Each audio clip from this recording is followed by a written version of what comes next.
মনে রাখো আব্বা, শহীদ শরীফ উসমান হাদি রাহমাতুল্লাহ আলাইহি, এই ইমানদার যুবকের নাম ইনশাআল্লাহ 1000 বছর পরে আমার বাংলার মাটিতে যেই সন্তান জন্ম নিবে, সেও বুঝ হওয়ার পরে শহীদ শরীফ উসমান হাদির নাম তার কলিজায় রব বসায় দিবে।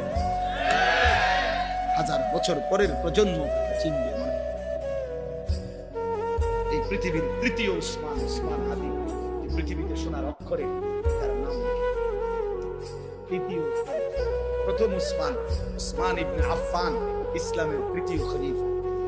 দ্বিতীয় উসমান 650 বছর এই পৃথিবীতে উসমানী খেলাফত, অটোমান সাম্রাজ্যের প্রতিষ্ঠাতা ওসমান গাজী, তিনিও 650 বছর এই পৃথিবীতে ইসলামী খেলাফত ছিল, উসমানী খেলাফত।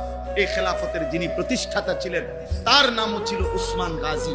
উসমান সে দ্বিতীয় উসমান, আর এই তৃতীয় উসমান শহীদ শরীফ উসমান হাদি রাহমাতুল্লাহ আলাইহি।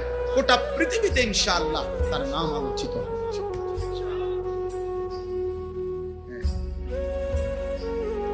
রাজনীতি আগেও কেউ করতে, পরেও কেউ করতে, কিন্তু কলিজার এত পানি, চোখের এত পানি,